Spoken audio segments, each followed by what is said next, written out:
네, 시선 집중 3부의 문을 열겠습니다. 매주 목요일에는 더불어민주당 윤건영 의원과 함께하는 슬기로울 정치 시간이 찾아오는데요. 그 주인공 윤건영 의원 스튜디오에 나오 계십니다. 어서 오세요, 의원님. 네, 윤건영입니다. 네, 추석 잘 되셨고요. 네, 잘 쉬었습니다. 지역구 좀 많이 더우셨을 것 같은데 뭐라고들 하시던가요, 주민들은? 의정 보고서를 제가 6번째로 만들어서 한 일주일 정도 동안 아침 저녁으로 지하철역 그리고 시장을 골목골목 돌면서 만났는데요. 느꼈던 게 있습니다. 저희 국민들과 저희 정치권은 좀 완전 다른 세계에 살고 있다는 느낌을 많이 받았는데요. 무슨 말씀이세요, 그 말씀? 제가 추석 연휴에 만났던 주민들과 그리고 고향 친지 분들이 하시는 말씀은 코로나라든지 부스트샷, 재난지원금 이런 민생 관련된 이야기를 하고 있는데, 그렇죠. 제가 어제 방송 준비하느라고 오후에 이제 정치면 기사를 쭉 봤더니 네. 대장동에 천화동인의 화천대유니 중국어 같아요, 일종의.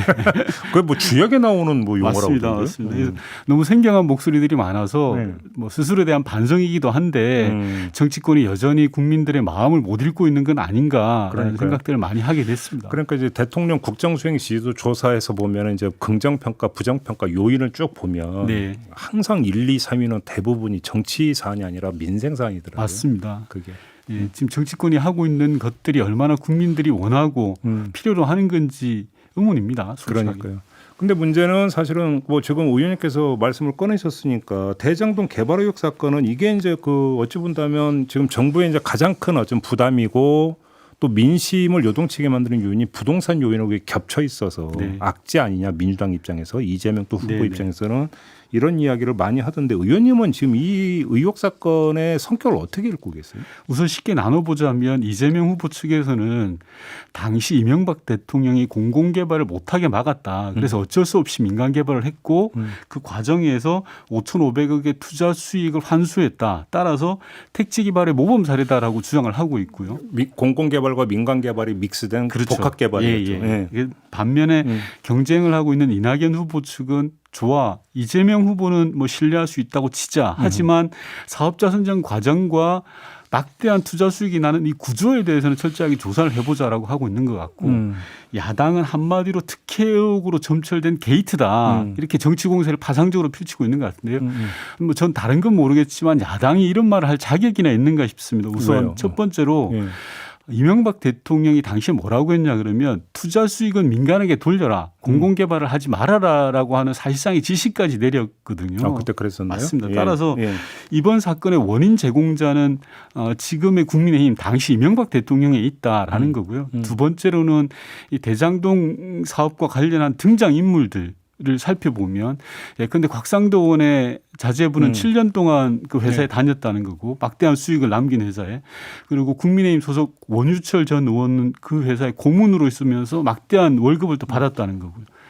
국민의힘 소속 신영수 전 의원의 동생은 대장동 땅 관련된 사업과 관련해서 구속된 전력이 있고요. 지금까지 돈 한 푼이라도 받았거나 또는 등장인물 모두가 국민의힘 소속입니다.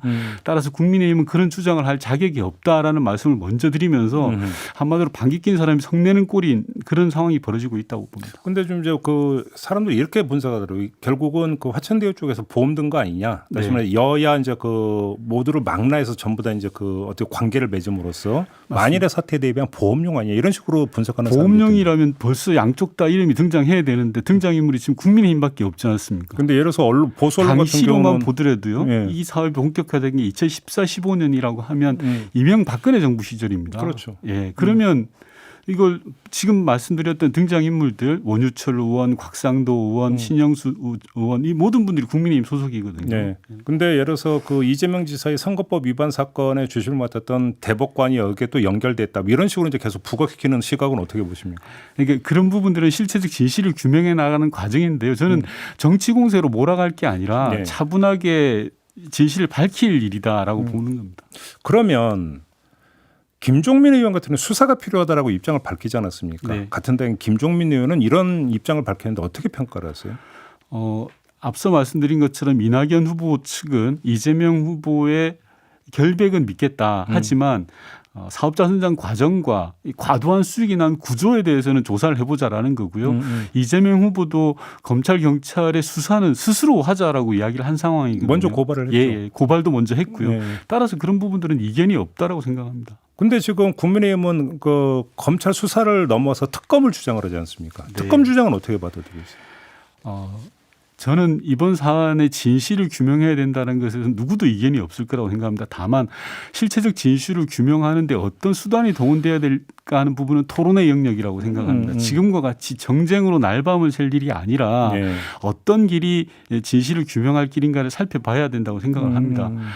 지금 하고 있는 검찰과 경찰의 수사가 미진하다든지 문제가 있다고 하면 특검이든 국조든 저는 그때가 생각해 볼 수 있는데 한참 수사하고 있는 상황에서 특검하자라는 것은 너무 나가도 나간 것이고요. 앞서 국민의힘 의원 인터뷰를 들었는데요.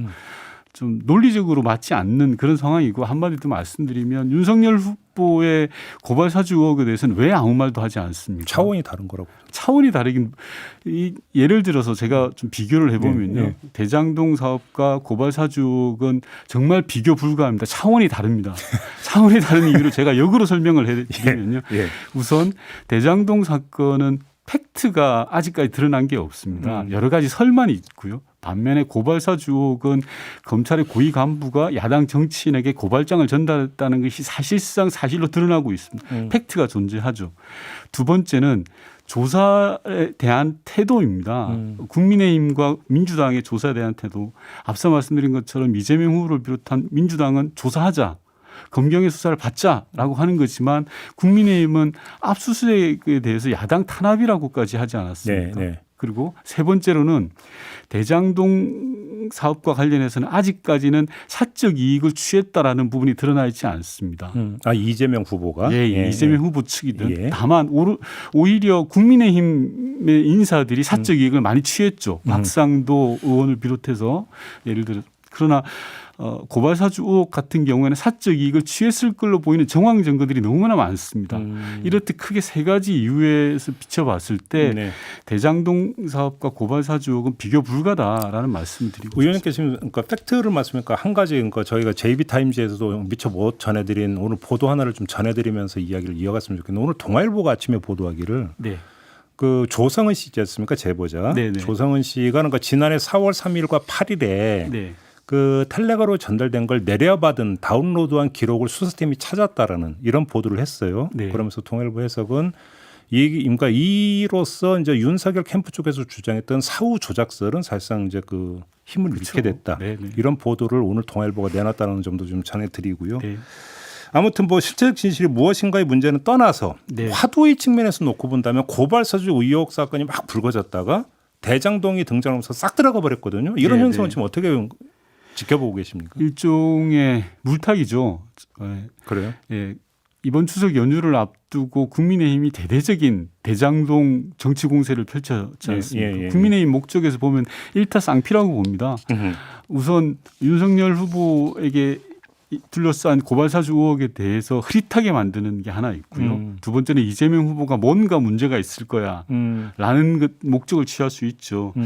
그런데 여론적 측면에서 보면 저는 이재명 후보는 긍정과 부정 동시에 저는 갖고 있다고 생각하는데요. 어떤 점에서?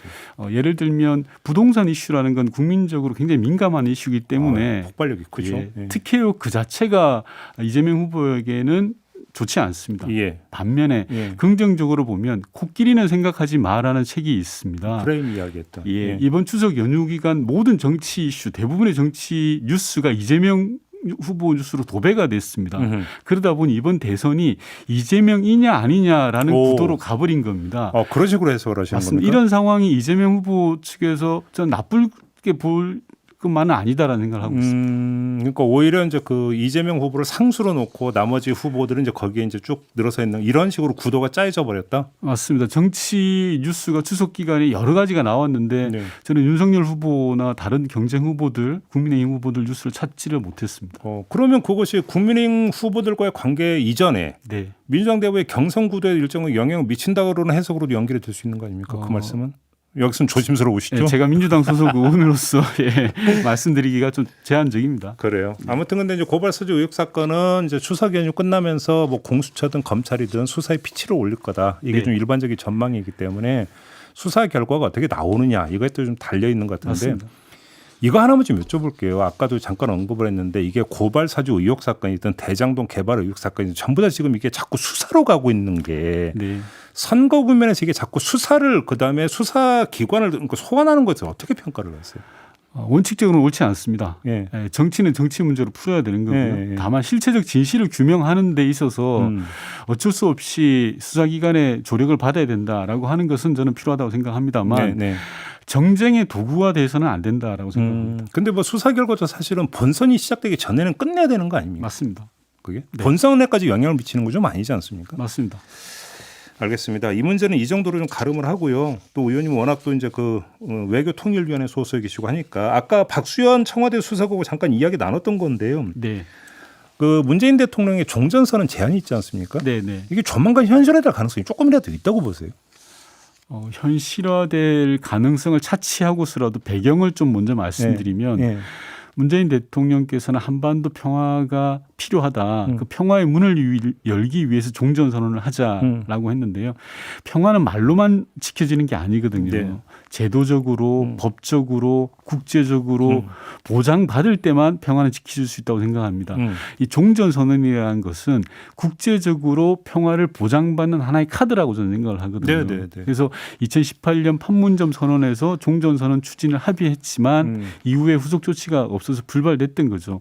임기 마지막 순간까지 대한민국 대통령으로서 평화를 위한 노력을 멈출 수는 없다라고 저는 생각을 합니다. 그래요. 윤석열 후보 같은 경우는 그냥 정치 선언일 뿐이다 이렇게 그러니까 평가절하 했던데 이런 시각은 어떻게 그럼 받아들이세요? 좀 많이 아쉽고요. 네. 저는 어제 윤석열 후보의 외교안보 공약도 이제 뉴스를 통해서 봤습니다. 근데 우선 외교안보 공약에 대해서 몇 말씀 우선 드리고 넘어가면 북핵을 대비해서 ICBM을 전개하겠다라는 부분이 나오더라고요. 네. 아시다시피 ICBM이라는 건 대륙간 탄도미사일이거든요. 사정거리가 5,500km 이상입니다. 북핵을 대비해서 사정거리 5,500짜리 장거리 대륙간 탄도미사일을 왜 한반도에 전개하는지 저는 이해가 안 됩니다. 네. 어느 누구한테도 물어봐도 잘 모르더라고요. 예. 그리고 두 번째로는 상황이 발생한다라는 전제가 있지만 핵무기를 들여오겠다라는 그런 조금 과한 발언들을 하셨더라고요. 예. 뭐 그런 취지의 말씀을 대단히 위험한 발상이라고 생각을 하고요. 한반도를 핵무기의 경연장으로 만든 것은 코리아 리스크를 심각하게 가중시키는 문제고 경제에도 엄청난 악영향을 저는 미친다라고 생각합니다. 저는 이게 만약에 윤석열 후보 본인의 생각이다라고 생각하면 정말 심각하다. 이럴 수가라고 이제 고개를 갸우뚱하는 정도의 느낌이었고요. 예. 윤석열 후보께서 종전선언 무용론을 이야기하셨는데 저는 그렇게 생각합니다. 한반도 평화를 지켜내기 위해서는 대화와 압박이라는 두 개의 축이 같이 가야 됩니다. 압박으로만 평화를 지켜낼 수도 없고요. 평화로도만 지켜낼 수 없습니다. 따라서 얼마 전에 저희가 SLBM을 성공시켰지 않습니까? 이런 압박의 카드도 있는 반면에 평화의 문도 열어놔야 되는 겁니다. 따라서 종전선언은 그런 차원에서 의미가 있다라고 말씀을 드리고 있습니다. 근데 지금 그 윤석열 후보 같은 경우는 판문점에 남북미 연락사무소 설치 카드를 또 제시를 하지 않았습니까?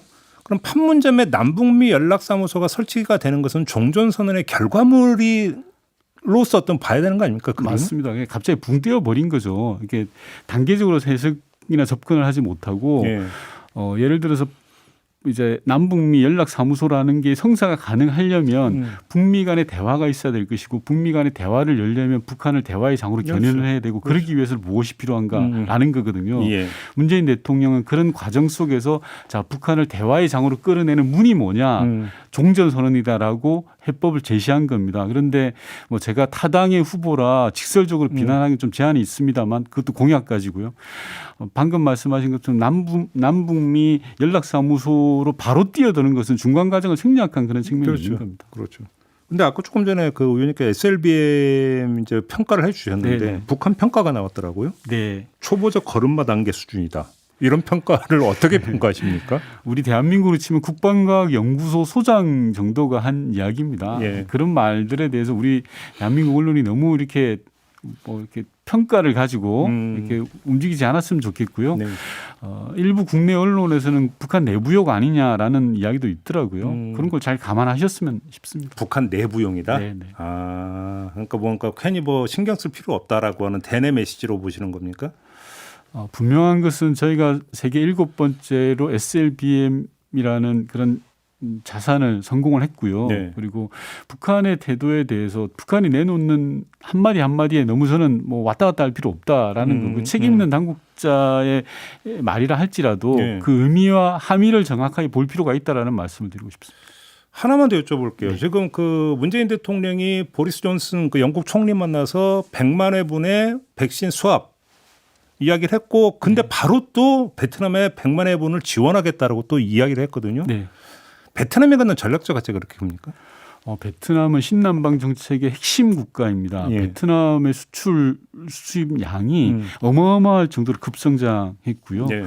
일본을 능가할 정도에 이르렀습니다. 아, 그런가요? 베트남이 갖는 대한민국 교역 맞습니다. 양이 그렇습니까? 예, 예. 예. 베트남이 갖는 대한민국의 가치가 엄청나게 또 뛰었습니다. 저는 뭐 우리가 대한민국의 백신 접종률이 일정 궤도에 이른다는 전제하에서 말씀드립니다만 네. 동남아라든지 신남방 국가로의 백신 의견은 적극적으로 해야 된다고 생각을 그러면 하고요. 베트남 말고 다른 동남아 국가에도 여지가 있다면 지원을 해야 된다는 말씀이시죠? 전제는 우리 국민들의 백신 접종이 완료된 상황들을 감안해서 예. 종합적으로 감안해서라는 전제가 있습니다만 예. 백신 외교야말로 예. 우리가 신남방이라든지 신북방으로 펼쳐나가는 데 있어서 유력한 수단이 될 거라고 저는 생각합니다. 그러면 만약에 여력만 있다면 네. 베트남 말고 다른 동남아 국가에도 이게 이제 지원이 필요하다라는 말씀이고 북한은요, 그러면? 북한 부분은 좀 복잡한 부분들이 있습니다. 예. 북한은 앞서 말씀드렸던 것처럼 백신 그 자체가 북한이 이제 국제기구에서 공유하는 부분들도 좀 연기해 달라고 이야기를 하지 않았습니까? 이 백신이라는 게 백신만 전달해서 되는 게 아닙니다. 예컨대 이동할 수 있는 수단 그렇죠. 그리고 백신 접종을 할 수 있는 자원 그렇죠. 이 모든 것들이 가용할 때만 가능한 거거든요. 그리고 북한이 갖는 우려들 중에 하나가 백신을 지원받음으로 인해서 문이 열리는 거지 않습니까? 그렇죠. 그 와중에서의 코로나 바이러스의 전염 가능성에 대한 걱정들이 있거든요. 오히려 무더울 수도 예, 있다. 예, 예. 쉽지가 않군요, 그러면. 알겠습니다. 참 복잡하네요. 세상에서 쉬운 게 하나도 없네요. 맞습니다. 알겠습니다. 이렇게 마무리해줘 고맙습니다, 의원님. 네. 더불어민주당의 윤건영 의원과 함께했습니다.